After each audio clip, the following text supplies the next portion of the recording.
دیار عشق میں اپنا مقام پیدا کر، دیار عشق میں اپنا مقام پیدا کر، نیا زمانہ نئی صبح و شام پیدا کر۔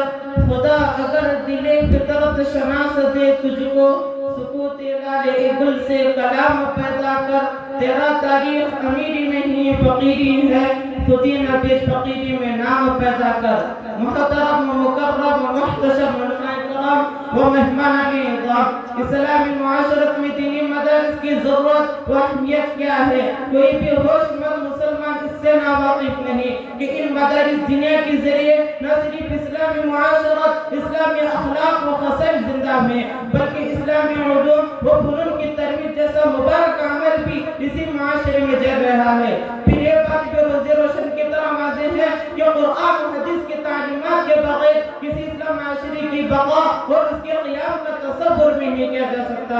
اسلامی تعلیمات ہی پر کسی اسلام معاشرے کی بنیاد داغ پہ ڈالی جا سکتی ہے۔ قرآن و حدیث اسلامی تعلیمات کا منبع ہے، اور دینی مدارس کا مقصد اس کے سوا کیا ہے؟ اسلامی تعلیمات کے ماہرین، قرآن و حدیث پر گہری نظر رکھنے والے علماء اور علوم شریعہ اسلامیہ میں دسترس رکھنے والے پہچان کار پیدا کی جائے، جو آگے مسلمان معاشرے کا اسلام سے ناطہ جوڑنے اور مسلمانوں میں اسلام کی تہذیب و تمدن کی اپنی صداقت و احکامیت کو اجاگر کرنے کا فریضہ انجام دے۔ بلا شبہ دینی مدارس اپنے اس حصول مقصد میں 100% کا صحیح تاہم ایک بڑی حد تک کامیاب رہے ہیں۔ یہ علم و ہنر کا گہوارہ تاریخ کا گوشے پارا ہے، ہر پھول یہاں ایک شعلہ ہے، ہر سر یہاں مینارہ ہے، کوہسار یہاں دب جاتے ہیں، طوفان یہاں رک جاتے ہیں، اس خواب فقیری کے آگے شاہوں کے محل جھک جاتے ہیں۔ عباس کے یقین سے روشن ہے سعادت کا سچا صاف عمل، آنکھوں نے کہاں دیکھا ہوگا اخلاص کا ایسا تاج محل۔ ان مدارس نے ہزاروں مفسر، محدث، مفکر، مناظر، متکلم، محقق، مبلغ، معلم، سیاستدان، صحافی، شاعر، ماہر پیدا کیا، ہزاروں علماء، صلحاء، اتقیاء، اذکیاء، کابر، شوخ پیدا کیا، جن کے تذکرے سے ایمان کو تازگی، اذہان کو پاکیزگی، روح کو شرسری، فکر کو وسعت، نظر کو ٹھنڈک، زبان کو شیرینی، دل کو حلاوت، عقیدے کو پختگی، عمل کو شائستگی کی دولت نصیب ہوتی ہے۔ اسی لیے مفکر اسلام شہر مشرق علامہ اقبال رحمۃ اللہ علیہ نے فرمایا تھا، ان مدارس کو اسی حالت پر رہنے دو، ان غریب مسلمانوں کے بچوں کو اسی مدرسے میں پڑھنے دو، اگر یہ ملا درویش نہ رہتے جاتے کیا ہوگا؟ پھر جو ہوگا اسے میں اپنے آنکھوں سے دیکھ آیا ہوں۔ ہندوستانی مسلمان ان مدرسوں کے اثر سے محروم ہو گئے تو بالکل اس طرح کا جس طرح اندلس میں مسلمانوں کے 800 برس کے حکومت کے باوجود آج غناتا کرتبہ کے کھنڈارات الحمر کے نشانات کے علاوہ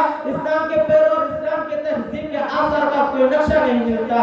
اس بات یہ کل کا ہر ذرہ خورشید جہاں کے لایا ہے، جو یہاں سے اٹھا ہے وہ پیر مغار کہلایا ہے۔ اس بزم جنوں کے دیوانے ہر راہ سے پہنچے یزدہ تک، ہے عام ہمارے افسانے دیوار چمن سے زندہ تک۔ 100 بار سوارا ہے ہم نے اس ملک کے کسے بہن کو، یہ اہل جنوں بتلائیں گے کیا ہم نے دیا عالم کو۔ محترم سامعین، دینی مدارس ملت اسلامیہ کا سرمایہ ہے، دینی مدارس ملت اسلامیہ کا محسن ہے۔ سچی بات ہے کہ مجھے میرے اللہ کا تعارف کسی مدرسے نے کرایا، اگر یہ مدرسہ نہ ہوتا تو مجھے پتا نہ تھا کہ میرا رب کون ہے، اگر یہ مدرسہ نہ تھا تو مجھے پتا نہ تھا کہ میرا خالق کون ہے، اگر یہ مدرسہ نہ تھا تو مجھے پتا نہ تھا کہ میرا مالک کون ہے، اگر یہ مدرسہ نہ تھا تو مجھے پتا نہ تھا مجھے مقصود کائنات کون ہے، سرکار کائنات کون ہے، سرکار حرم کون ہے، مرکز کائنات کون ہے، رونق کائنات کون ہے۔ مدرسے نے مجھے صحابہ کا تعارف کرایا، مدرسے نے مجھے بتایا کہ دین کا علم کیا ہوتا ہے، مدرسے نے مجھے بتایا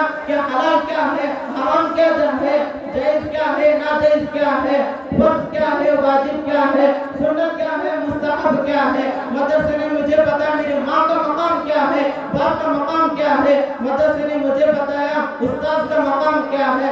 اگر مدرسہ نہ ہو تو مجھے ان تمام باتوں کا کیسے پتا چلتا، اگر مدرسہ نہ ہو تو مجھے کیسے پتا چلتا کہ بلال حبشی کا عام غلام تھا، موٹے موٹے تھے، رنگ کالا تھا، وہی بلال جب محمد کی دین سے وابستہ ہوا تو اتنا اعلیٰ ہوا کہ چلتا مدینے کے گلیوں میں ہے